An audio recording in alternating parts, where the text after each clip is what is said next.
sekarang itu saya tertarik banget ya mempelajari lebih dalam terkait hipnosis. Nah, Oke. so buat teman-teman yang ada di sana, Pak Hengki beliau ini adalah trainer, beliau adalah master suhu di IHC, di mana beliau ini sudah keliling Indonesia untuk memberikan bantuan pada orang-orang yang membutuhkan penanganan khusus. Nah, sebenarnya hipnosis itu apa sih yang diobatin, Pak? Jadi hipnosis ini khususnya hipnoterapi ya. Kita banyak sekarang lebih ke hipnoterapi. Jadi hipnosis itu ilmunya, sedangkan hipnoterapi itu adalah teknik untuk membantu seseorang yang merasa terganggu dengan kondisi pikirannya, perasaannya dan perilakunya. Nah, seperti itu. Jadi hipnoterapi ini adalah ilmu dari hipnosis itu untuk membantu kita menerapkannya kepada seseorang yang sedang dalam gangguan seperti itu, Mbak. Oke, contohnya gimana tuh, Pak?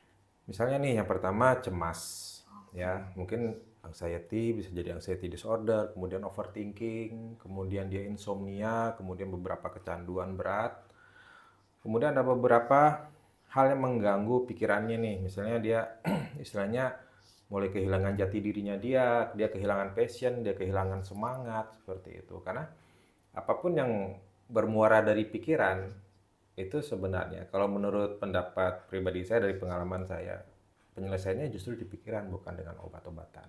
Oke. Itu. Karena banyak faktanya ya orang-orang tuh udah berobat kemana-mana tapi gak berhasil. Betul. Contohnya kayak saya sendiri gitu, Pak. Saya udah ke psikolog A, B, C, meskipun nggak nyampe ke psikiater ya, karena saya masih sadar dan tidak ada berpikiran untuk bunuh diri dan segala macam, amit-amit ya.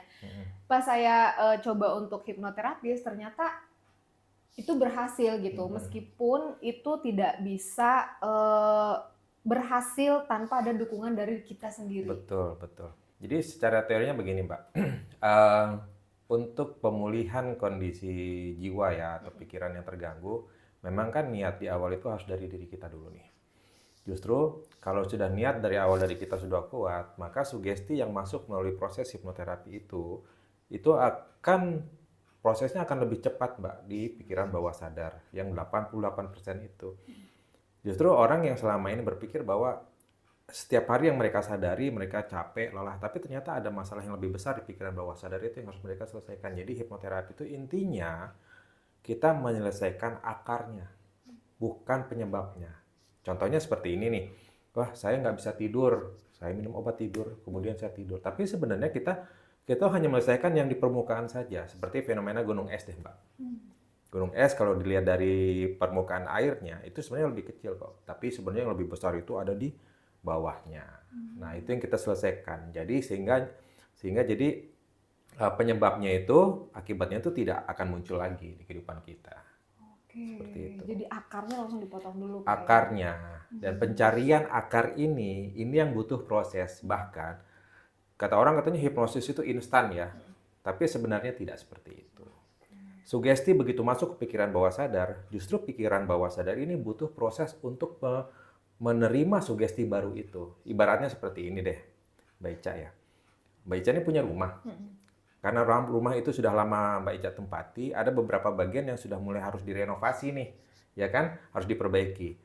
Ya anggap saja perumpamannya saya ini tukang, Mbak. Dan tentu saja saya ngasih Mbak desain yang baru, Mbak sudah oke, rumah itu saya bongkar, tapi Mbak nggak punya pilihan untuk nggak tinggal di rumah itu, tetap harus tinggal di rumah itu. Mbak harus terima dulu proses kotornya, Mbak harus terima dulu ada debu di situ, bahkan Mbak ngerasa nggak nyaman ketika rumah itu direnovasi. Bahkan ketika tembok baru itu dibangun, itu pun butuh proses untuk mengering loh, Mbak. Sama, pikiran bawah sadar juga butuh proses untuk menerima sugesti itu supaya maksimal bekerja di kehidupannya dia. Seperti itu. Jadi lebih besar persentase kita menjalani hidup ini diatur oleh pikiran bawah sadar, Pak ya. Betul, bahkan yang sekarang ya Mbak ya, di era sekarang ini bisa jadi itu 95% per 5% loh Mbak. Bahkan sadar hanya 5%. Semua keputusan, semua karakteristik, semua pertimbangan-pertimbangan kita tentang mengambil keputusan hal-hal besar itu ternyata diambil atau diperankan oleh pikiran bawah sadar kita sebenarnya. Ada cara nggak sih Pak untuk ngeriset semua itu gitu? Apakah butuh waktu lama untuk ngerisetnya? Karena kan udah dari kecil nih kita dibangun, dibentuk karakternya juga oleh orang tua. Pertama yang Ada cara nggak? Tentu saja selalu ada cara. Pertama, kita mungkin bisa ikut kelas-kelas mindfulness ya, seperti kelas yang saya buka di Indonesian Hypnosis Center, itu namanya Fundamental Hypnosis. Ada levelannya lagi Mbak, kemudian ada Advanced Hypnotherapy. Nah di kelas-kelas ini kita, terutama di fundamental nih, ada satu materi yang menurut saya sangat menarik nanti kita memahami pikiran manusia. Siapa manusia? Tentu saja kita dong, ya kan? Kita memahami dulu apa sih yang ingin kita ubah, apa sih yang ternyata yang susah. Kita mau berubah tapi nggak bisa nih, atau susah nih, udah lama kita coba. Nah, di situ kita bisa tahu, oh ternyata penyebab kita nggak bisa atau nggak mau berubah tuh ini. Kita harus cari tahu dulu. Nah, di sana ketika bertemu berarti kita jadi bisa tahu apa nih yang harus kita lakukan. Itu loh. Nah, kemudian yang kedua, di kelas Advanced Hypnotherapy, Mbak bisa memahami keilmuan ini lebih dalam lagi untuk Mbak terapkan kepada orang lain, membantu orang dengan masalah-masalah mental mereka sendiri. Wow. Seperti itu. Itu menarik ya, kita bisa bergabung ke IHC. Betul, Pak. Oke, dan itu yang sekarang saya lakuin teman-teman. Oke, baik. Pertanyaan terakhir dari Baik. saya nih. Ada nggak sih cara bypass yang bisa kita lakuin kalau misalnya kita tiba-tiba diserang overthinking, Baik. atau tiba-tiba kayak stres aja gitu, Stres tiba-tiba aja. langsung stres, tiba-tiba langsung panik. Ada Baik. cara cepat nggak sih untuk mengatur bawah sadar kita ini? Oke. Saya kasih tips ya Mbak ya. Ketika mungkin orang capek banget nih, atau bahasa anak-anak sekarang yang burn out lah ya, capek nih habis kerja atau apa. Coba cari tempat yang nyaman. Tapi usahakan posisi duduknya nyaman gitu ya, boleh menyender tapi usahakan tidak berbaring. Nanti saya jelaskan kenapa tidak berbaring, karena kita butuh kondisi rileks, bukan tidur ya. Karena hipnosis itu bukan tidur. Rileks, tutup mata. Kenapa harus tutup mata? Karena visual kita ini ngeganggu banget sebenarnya. Ketika kita pengen rileks, tapi ketika kita buka mata, justru itu akan mengganggu. Tutup mata, tarik nafas beberapa kali, tahan sebentar, hembuskan perlahan. Kenapa harus menarik nafas? Ketika kita menarik nafas tenang dan dalam, paru-paru kita tuh seperti ngasih sinyal ke otak kita bahwa kita tuh sudah aman. Orang panik pasti nafasnya cepat, Mbak. Pertolongan pertama kepada orang panik adalah suruh dia fokus ke nafasnya, atau kita sendiri, kita ubah nafas itu menjadi nafas yang panjang. Setelah itu kita bisa menghitung mundur dari 10 ke 1, ulang lagi sampai beberapa kali, kemudian mungkin kita punya memori nih tentang tempat yang indah.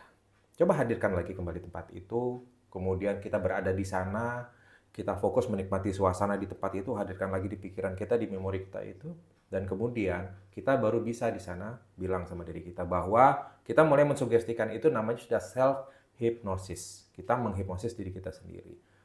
Kita tinggal mensugestikan bahwa saya aman, apapun kesalahan saya di hari ini yang membuat saya marah, yang membuat saya emosi, membuat saya sedih dan menangis, saya memaafkan diri saya sendiri. Dan ini saya niatkan untuk ketenangan jiwa dan kedamaian mental saya. Ulangi kata-kata itu setiap hari, bisa dibuat skripnya dulu ditulis, kemudian diubah dengan kata-kata kita sendiri. Nggak usah terlalu panjang, takutnya nanti kan lupa nih. Yang simpel-simpel aja. Diulangi terus-menerus, dan ditutup dengan anchor namanya. Jadi ketika saya sekarang sudah merasa tenang, ketika saya ingin ketenangan ini datang lagi, saya cukup menutup mata saja seperti ini, kemudian menarik nafas, kemudian saya hembuskan. Mungkin ada beberapa orang yang ingin dengan gerakan juga boleh. Saya pegang dada kiri saya, atau saya menggenggam tangan kanan saya, atau saya memegang telinga saya. Ada beberapa orang seperti itu. Jadi itu namanya anchor, kita mengikat pikiran kita untuk masuk ke kondisi ketenangan dengan secepat itu. Nah, seperti itu, Mbak Ica. Thank you, Pak Hengki. Terima buat kasih. waktunya. Sampai jumpa lagi di sesi selanjutnya.